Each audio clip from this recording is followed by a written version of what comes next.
Panahon na di ay karon sa mga graduations, no? Naanay mga baccalaureate masses nya. Siyempre, ang social media napuno og mga post sa mga dili lang kay mga diplomas, kundi kana gyung mga nakatoga, mga estudyante, mga graduates, unya uban ang ilang mga ginikanan. Kung imong i-zoom ng mga picture nila, no? Usahay na magyud tay pagkamarites yun. Hasta grabe, lami kayo ilahang mga pahiyom, ilang mga smiles, both speakers, kanang ear to ear, bitaw.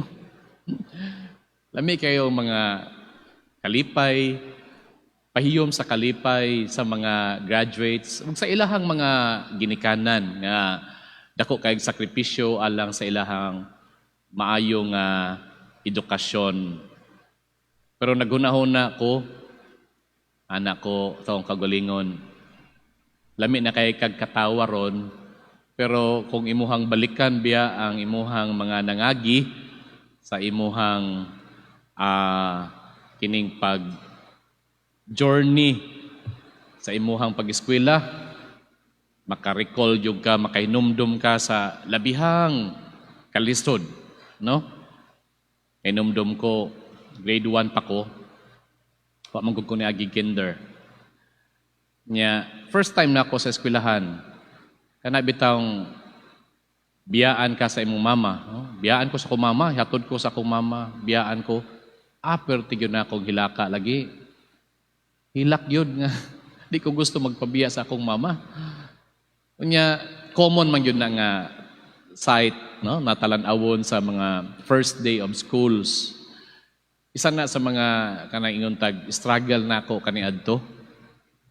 Di ko gusto magpabiya. Unya gawas pa ni ana, I'm talking now about our common bitaw nga kasagaran gyud nato nga experience sa ato ang pagtungha sa klase. Pag-abot na sa mga exams, pagpangandam pa lang sa exams, grabe kayo. Ang ako mahinumduman, katong nag-serious na yung kong eskwela, katong nanak ko sa seminary, syempre philosophy, niya, i-condition nga, kinahanglan, maayo ka sa diri, no? Kay preparation ni sa theology.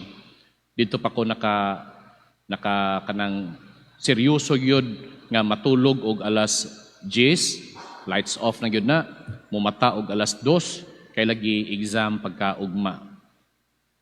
Gawas ni ana napay mga papers, mga projects, astang paita yun. Kana bitong may na lang karon kay na may computer, no? Dali na lang kayo. Atong una, typewriter. Unya maghulat pa kag mahuman ang imuhang kauban nga seminaristas paggamit sa typewriter nga ugma i-submit na ang paper, no? Kay maanad man pud tag kanang last minute na lagi nga mubuhat lagi.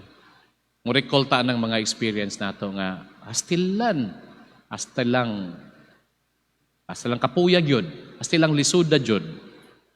Pero tinuod yun ay, pag-graduate na nato, no, karon, lamian naman day sa ito ang paminsar, no? You don't have to get up early para mag-study. Get up early siguro para mag-exercise, mo capture sa ato ang peace of mind. Hayahay na, no? Nga makalami na taog pahiyom. Mga igsoon, kanang maong atong gihulagway nga kasinatian gikan ta sa kalisod nya guol nya di ay sa katapusan do na ra day kalipay can be is a best description or best example sa atong nadungog sa ebanghelyo karon. Atong Ginoo atong hinumduman niining puntuha o bahina sa ebanghelyo ni San Juan nakiguban sa iyahang mga tinun-an diya sa katapusang panihapon. Kabahin kini sa very long farewell address. Ug sa iyang pagpanamilit kanila towards the end, no? Sa katapusan kay chapter 16 naman ta karon.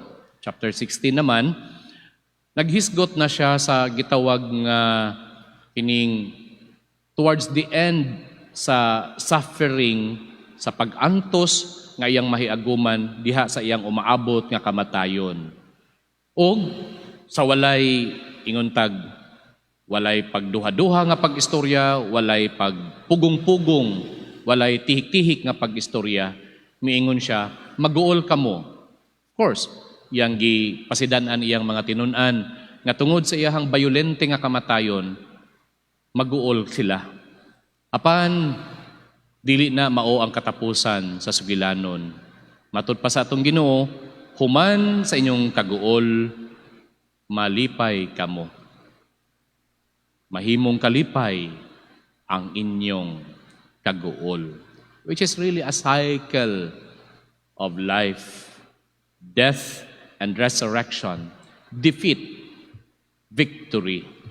Sadness, joy.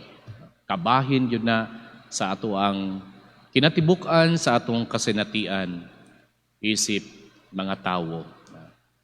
Kabahin sa ato ang pagkatawo mismo.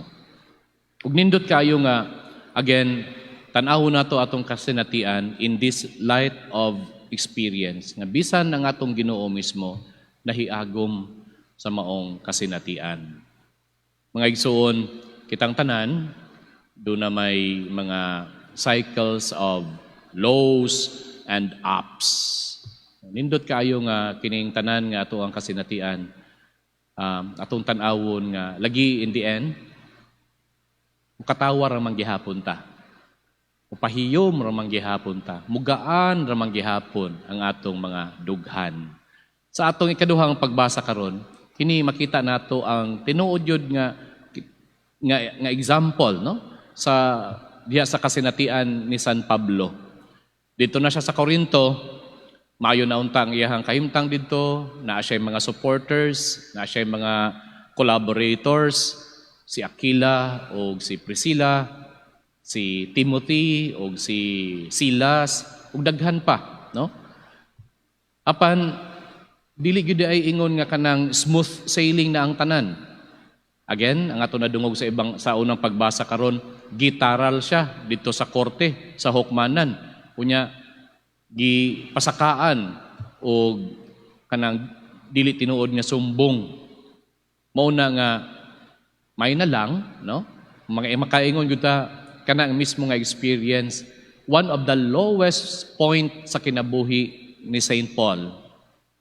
Pero lagi, no? Dili lagi ta kanang magkanunay nga naa sa ubos, naa sa kaguol, naa sa kalisod.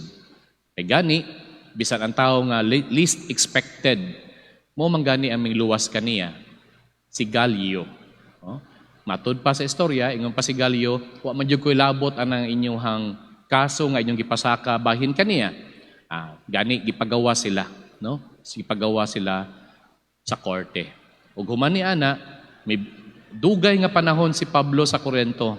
Pila daw katuig? 1 ug 2 katuig. Nagpasabot nga niining mga iyang kadugayon sa pagpuyo diha sa mga Kristiyano sa Corinto, nagpasabot nga human sa kalisod, human sa mga hagit sa iyahang misyon, dunay mga bunga niini. Daghan ang nanuo, daghan ang nagpabunyag. So ang kaguol sa katapusan, nagdala kaniya sa kalipay. Atong pangayoon sa Dios nga ablihan ang ato ang mga mata, labi na ang pagmata sa atong pagtuo, nga kita kanunay natong makita nga bisan pa sa kalisod sa atong mga kaguol, ang Ginoo adunay giandam nga mas maayong butang alang kanato, nga maghatag kanato og tumang kalipay. Amen.